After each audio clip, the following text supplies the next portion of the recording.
Hi guys, how are you today? This is Francisco here from EggWebTut, and today I will be teaching you guys how to add custom validations to your Wix website.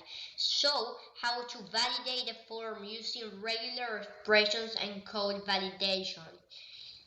This is intermediate, and here is the code, which I'm also going to put in the EggWebTut website. It's all of this, and yeah, um, the API is used. Let's see, it's this one, variable mixing API, and then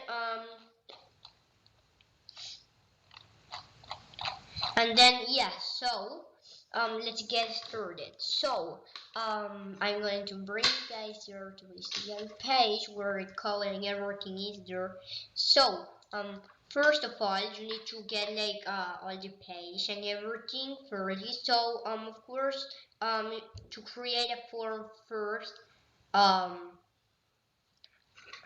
in Velo you'll need to just add the input, and then just go to click to add, then click on input, then go to text input, and then select any input from there.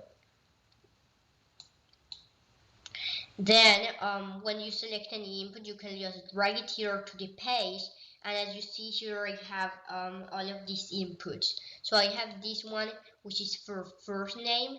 There's also I really group in this first name. So here I have this one that is first name, then I have this one that is last name, this one that is email input, this one that is phone, then email confirm input, then address. Then I also added this little text here, like your details, Julio Espada, and your resort, room type. So if you don't know how to add a text like that, then it's really easy. And you need to just go to add, then click on text, and then select any of these little text from here. You can select from theme text, titles, paragraph. There are many options.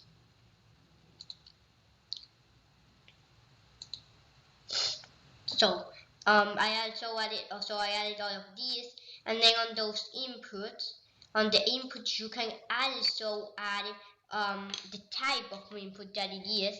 So in this form, all of them are text. So you see this one is text, this one is text too, this one is text too, and then this one is text too, and then this one is text too, and then this one is text too. So in this one, all of them are text. Of course, you can change to another thing if you want, but make sure that it relate with theme. For example, in the phone theme, here, I think they didn't add text in the example because they already added a pattern validation. But if you are not going to add a pattern validation, then I would recommend that you put phone number. The same with the email thing. I don't know why because like you could like here they didn't do anything special to it, like add a pattern validation or anything, but it doesn't really matter with the email. Like you could choose either text or email, but I would recommend to choose text if you want it to be like a valid email. And I also added this text here, another text, which is kind of like a special because this text that it added, I also collapsed. You also can need to collapse it. So click on collapse. See? So here, collapsed. Then I also added this save button. So if you don't know how to add a button, then it's really easy too. You just need to go to add, then click on button, and then choose any button from there. Now, also I'm gonna show you the database you need to create first. So here in databases, you can create a database. So here in this example, they created this one called reservations, and then here there are these. So there's title, then first name, then last name, then email, then address, and then phone number, and then there are some fields that are hidden. And so you want a new field, then just click new field. There, new field. And then just add it and then click save. You can choose a field name, field key, and field type. All of these in the field type, they're text. I know that they're text because like it says T here. I'm not going to say because I did it, because I don't really do this. It's just like the example, you know. So I'm just walking through it for a second. So here are the reservation things you have to do that, the database, and then also if you don't know how to create a database like that one, it's really easy. And by the way, for all of this that we're doing, you need to enable developer mode, so make sure you have that on. Then click on, so to make a database, click on content manager, then click on create new collection. Then add a name to your collection. Let's put, for example, example. Then set a collection ID to using your code. Let's just put ID, example ID.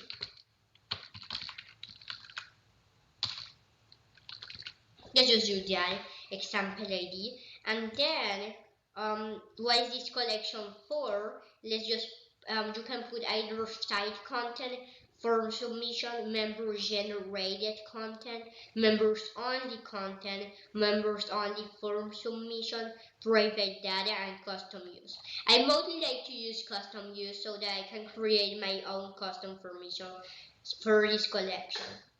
So by the way, for this one, I will recommend for submission, and even more, I will recommend custom use, as I said, because like you can just like you have more ability to just like create your own custom permissions. And then if you click on this one, then you will be brought to this little page called permissions, and then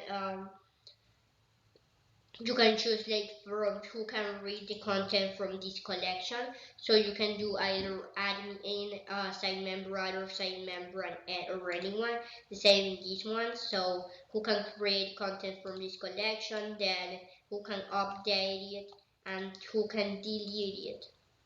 Then once you set all of these permissions, you need to click on set and create collections right there. Then now since you created a database, now you also need to create a data set. So what does a data set work for? A data set work for when you create a database, you need a data set work for like storing all of the things you added to the database in one place. You can also do either read only or write only. If you do write only, they would be for these things like a form, and then if you do like a read only, it could be like more for a feed in a social network or something like that, if you know what I mean. So to add a data set, you need to go to Content Manager again. Then click on add content element. Then here you will see this thing called dataset. You need to click on add. Then a dataset should be added when you click on add, and then the dataset, you need to set it so that the dataset is connected to the reservations thing. There will be an option there on the dataset. So then now let's connect the fields to the inputs to the dataset. So first click on the first name one, then click connect to data. Then choose the reservations dataset or whatever your dataset is called. Then value connects to first name. Now let's do this one. So last name connect to data. Then reservations dataset, or again whatever your dataset is called. Then value connects to last name, and then the same with all of these. So in this one, the same data set, always it's going to be the same data set for these ones. And then value connects to email. Then in this one, value connects to phone number. Then this one we don't need to connect it because it's just to confirm your email. And then this one of the address connects to data, and then value connects to address. And then of course reservations data set is same as all of the other ones. And then you need to connect the button too. So click on the button, click connect to data, then of course the same data set again. Then click action connect to. There will be many options here to load more, and you can even add a new one. Well, you can add a new one of the collection field, but yeah, so this one is like that, yeah. And then submit, and then for like a form it's gonna be submit, and then you can either write submit messages like a success message or a failure message, or also what you could do is you could when successful navigate it to a link. So a link would be so link, and then choose a link. Then for example in this one it's thanks, so it would be like thanks for booking. An email with your reservation will be sent to your email address you provided. Then there is a button for okay. Just wait a second. And then yeah, once you click okay, then it's okay. Send it to your email.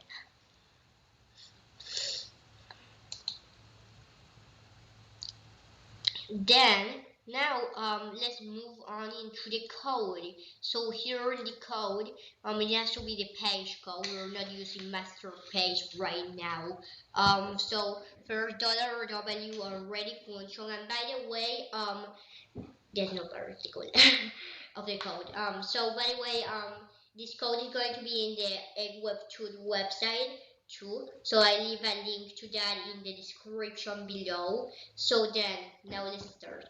$w already function const validate email order email element ID value reject. Let other email element ID if value other email element value other email element validity valid true, then other email element reset validity indication, then return console log email and confirm your email fields do not match. So that's if the email and the confirm your email doesn't match. So it means that you didn't confirm your email correctly. Then other email element validity valid false. Other email element update validity in the indication reject. Email and confirm email fields do not match. Was just taking a bit of water. Email confirm input on custom validation validate email input.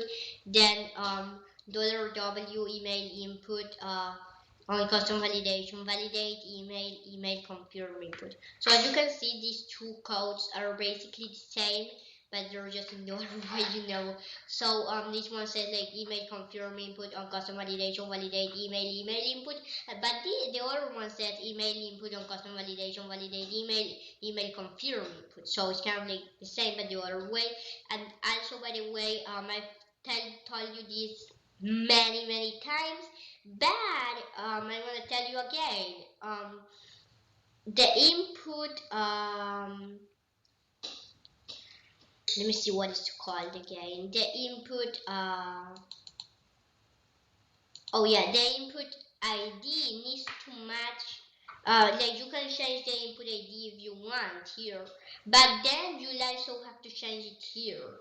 Like with this email confirm input is like that, but the same with the email input and the first name input and the last name input and the email input and the phone input and the address input, and with any input you add or text or whatever element you add, the ID, you can put the ID, you can set the ID to whatever you want. The things that the ID then needs to match on the code. For example, if you put um here like chocolate, then you cannot put in the code candy, if you get what I mean. So yeah, let's keep going with the code. So then dataset 1 only for safe, and that's also the ID of the dataset, which is the same with the dataset. If you want to change the ID of the dataset, then you have to change it there too, and that's the ID of the dataset you created of the thing, right? Of the dataset you create to connect on the input fields. So then first name valid, last name valid, email input valid, and phone valid, address valid. Then validation message and the symbol 0, and then if first name valid, then last name valid. Validation message would be for please enter your name. I don't know why that ad is there. So if $W email input valid, if email input value, validation message, please enter an email address. Else, if email input value, email confirm input, validation message, email confirm and confirm email fields do not match. So that again, if it's the email and email confirmed thing don't match. Then if phone valid, validation message, please enter a valid phone number. Then if address valid, a validation message would be, please enter an address. A validation message is text validation message. So every time you add this validation messages thing here, that is equal to the validation messages text, which again is this text right here, and the same with that. If you change the ID here, then you have to change it here too. So that's the validation messages. All of the validation messages will appear there, and also again, every time they put this validation message thing, it's equal to the validation messages text. So all of the validation messages will appear on that collapsed text. Then validation messages expand. The else validation messages collapse. And yeah, that was it. So usually before saying that was it, let's see how this works. So I'm just gonna put your my name. So let's just put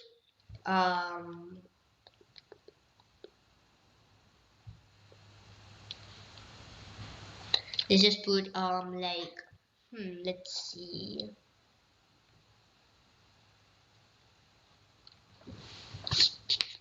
Let's just put whatever let's just put why can't I think of something? Let's just put hello. Then hello, last name. Then let's choose email. Let's just put my email. Then let's put my phone. Then let's confirm my email. Usually let's not confirm it. Let's see what happens when we not confirm it, just so that we can check if our code works. The validation messages for this one works. So then address. Let's just put that. That doesn't really exist. It's just a test thing. So email and confirm email field do not match. That make me happy. That makes it working. So we need to change it to this one then, and then they do match, and it sends me to the page that says thank you for booking. What? Okay, now yeah, now we again also before saying if I do pause on the video the code is in the EggWebTut website again, as I said before. And yeah, this was it. Bye. This was all the video.